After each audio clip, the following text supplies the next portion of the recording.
मैं हूं गणेश वर्कर और आप देख रहे भारत की खबर और कुछ पॉलिटिकल न्यूज़। आज से हम ये स्टार्ट कर रहे हैं कि भारत के कुछ मुद्दों को मैं बताऊंगा, जो लोग बाकी जगह नहीं आते हैं वो मुद्दे जो बताना ज़रूरी है, और कुछ पॉलिटिकल व्यूज़ महाराष्ट्र सरकार के ऊपर नीचे के जो भी पोजीशंस है, कौन किसके साथ मीटिंग कर रहा है और क्या उसका विकल्प निकलता है और उसका क्या हो सकता है, किस वजह से मिल रहे, वो सारी चीज़ें इसमें बताऊंगा। इससे पहले मैं आपको बताऊँ, एक चैनल सब्सक्राइब कर लीजिए, सब्सक्राइबर काउंट आपके हाथ में।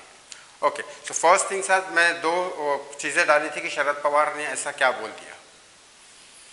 शरद पवार जी ने ये बोला है कि ये जो ईडी का जो मसला हो रहा था, ईडी पीछे पड़ी है इन सब लोगों के पीछे, उस वजह से हम सारी तीनों सरकारें एक साथ जुट के एक पावर हो गई है। अब कई बार ऐसा होता है कि हम जो लोग सोचते हैं, अगर आपको सरकारी किसी भी मंत्री को समझना है तो हमेशा ये कभी ना समझिए कि उसके अंदर की बात है जो बाहर बोल रहा है, कभी नहीं। अंदर की बात अंदर रहती है, बाहर जो बोलना है वो सिर्फ इसलिए होता है कि लोगों को क्या दिखाया जाए, अपक्ष विपक्ष पार्टी को और पब्लिक को। तो उनके कहने का मतलब अगर आप पूरी तरह से डिटेल में जाओगे तो समझ में आएगा कि ईडी अगर जो अनिल देशमुख वगैरह इनके पीछे पड़ी है और एक एक चीज़ें निकाल रही है, तो इसके पीछे उनका कहने का, उन्होंने तो ये कहा कि हम इस ईडी की वजह से हम तीनों पार्टियां एक साथ हो गई है, क्योंकि जब दुश्मन कोई और होता है तो हम तीनों एक साथ होते हैं, हमारी और मनोबलता और ये सब बढ़ रही है। ये इसलिए भी था कि आगे वालों को बताया कि हम ये नहीं, इस बारे में उन्होंने कुछ नहीं बोला कि हाँ एक के बाद एक पकड़े जा रहे हैं, लेकिन इसका कोई उन्होंने ये नहीं दिया। लेकिन इसका कहने का ये भी मतलब है कि बिल्कुल ही हम एक साथ है, क्योंकि अगर क्या ईडी हम अलग हो जाएंगे तो क्या हम एक दूसरे को मारने पिटेंगे, उनका कहने का मतलब ये था।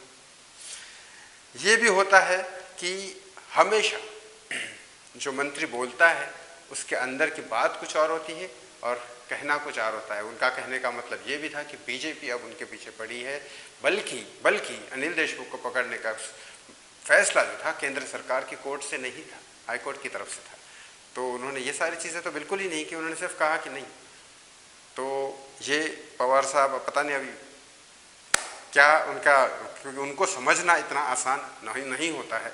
आपको कहने का मतलब है कि बहुत सारी चीज़ें होती हैं। अब एजेंसीज, क्योंकि इन्होंने पहले ही इसलिए कहा था, इन्होंने सरकार ने, महाराष्ट्र सरकार ने, कि सीबीआई हमें नहीं चाहिए किसी भी केस में, महाराष्ट्र में हमें नहीं चाहिए, क्योंकि इसके पीछे का कारण ये था कि बहुत सारे सीबीआई तो ऑफ कोर्स बहुत सारी चीज़ें निकालेगी, और दूसरे बात ये भी बहुत सारे प्रॉब्लम्स होंगे, ईडी और ये सब इनके एक एक कोरे चिट्ठे निकलेंगे। तो उन्होंने पहले ही मना कर दिया था इन सब चीज़ से, अभी अब उनको समझ में आ रहा है। दूसरा, हाँ, अमित शाह जी को मिलने वाले हैं उद्धव ठाकरे, लेकिन उसका रीज़न कुछ और है, मैं बताता हूँ आपको रीज़न क्या है। लेकिन उस बहाने दूसरी भी बातें हो सकती है या नहीं हो सकती, ये भी बताता हूँ। चलिए, अमित शाह जी ने एक मीटिंग अरेंज की है, क्योंकि एक टेररिस्ट अटैक जो होते हैं जंगल में, जो रहते हैं, जो बस वगैरह पकड़ते हैं और गाँव लोगों के ऊपर अत्याचार करते हैं, ये सब जो टेररिस्ट अटैक होते हैं जो हमारे देश के अंदर ही है, जैसे वीरप्पन और ये सब थे, तो अलग अलग राज्यों में अलग अलग है। इसके लिए सिर्फ केंद्र सरकार ही काम ना करे, राज्य सरकार भी काम करे और उनको सपोर्ट करे, और डिफेंस को किस तरह से हैंडल करना है इसमें, क्योंकि अगर डिफेंस इन्वॉल्व हो जाती है तो कई बार ऐसा होता है कि गांव के लोगों को भी नुकसान होता है, उसके आसपास जो लोग रहते हैं। सो इस वजह से ये मीटिंग इसलिए अरेंज की गई है कि ताकि ये लोग मिला जाए, क्योंकि कई सारे न्यूज़ में ये भी आता है कि नहीं अब क्या खिचड़ी पकने वाली, क्या नहीं, ऐसा नहीं है। अमित शाह जी ने इसलिए मीटिंग बुलाया है कि उद्धव सरकार उसको मिले। उद्धव सरकार ही नहीं मिल रही है, हर राज्य की सरकार मिले रही है। As a home minister of India Amit Shah ji ने ये मीटिंग अरेंज किया है ताकि इस बारे में डिटेल डिस्कशन हो सके, राज्य सरकार का भी सपोर्ट मिले। अब इसमें कितना सपोर्ट करते हैं और क्या करते हैं, लेकिन कई बार ऐसे वो राज्य सरकार देखेंगे, कई बार ऐसा भी होता है कि दूसरे काम की भी डिस्कशन की जाती है। अब वो काम क्या होंगे, ये मुझे आप बिल्कुल कमेंट में इसका ऑन कर दूंगा, आप मुझे बिल्कुल बताइएगा इसमें कमेंट में क्या हो सकता है। क्योंकि पहले पवार साहब से मीटिंग की, फिर मोदी सरकार से मीटिंग की, फिर देवेंद्र फडणवीस से मीटिंग, फिर अमित शाह जी से मीटिंग की। हो सकता है कारण कुछ और हो, लेकिन क्या बात तो निकलती होंगी। जो हमारा मुद्दा है ये बातें हैं। दूसरी, ऐसे पॉलिटिकल न्यूज़ में रोज़ आपको पहले न्यूज़ मेरी पॉलिटिक्स की आएंगी। सेकेंडली, और एक न्यूज़ हमने स्टार्ट किया है, action before crime. It's not about the news, action before crime. मतलब जैसे देश में इतने सारे रेप्स और ये सब हो रहे हैं, तो क्या हम ऐसी कोई एक्शन ले सकते हैं कि हम उससे, वो होने से ही बचा लें।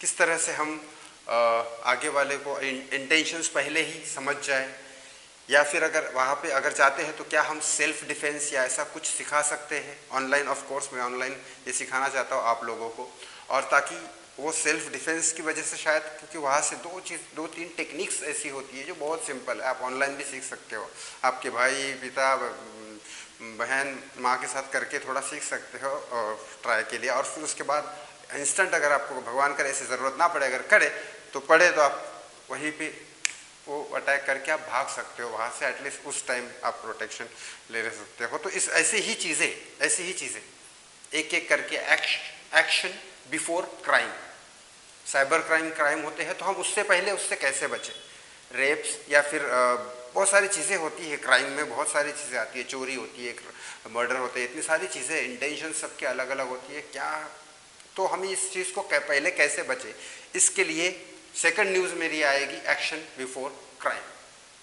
It's about the awareness, we will train for self defense, we will train how to handle cyber, how to FIR file the case or something। कुछ किसी ने कुछ छोटा झगड़ा किया, वो आपको लगता है बढ़ेगा, वो पुलिस में अगर FIR नहीं लेते तो उसका को ये क्या है, सेक्शन क्या लगा सकते हैं, क्या नहीं कर सकते, पुलिस को ऐसा क्या बोलना पड़ेगा जो करेंगे। ऑफ कोर्स ये सब चीज़ें होंगी, ये चीज़ें बताऊंगा। एक्शन बिफोर क्राइम ये बहुत ज़रूरी है। आफ्टर क्राइम के बाद जो हम एक्शन लेते हैं प्रोटेस्ट और ये सब न्याय मांगने के लिए, उससे बेटर है कि एक्शन बिफोर क्राइम किया जाए। तीसरी चीज़ हम चालू करेंगे बॉलीवुड न्यूज़।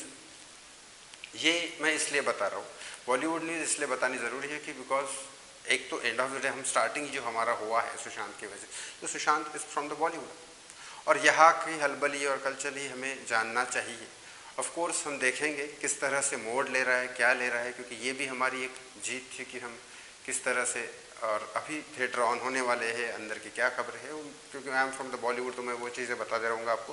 थर्ड चीज़ें, ठीक है, तो ये तीनों चीज़ें हमारी आती रहेंगी और बीच बीच में बहुत सारी चीज़ें बताऊँगा, सेल्फ डिफेंस हो या फिर ऐसी कोई भी चीज़ें हो, प्लीज़।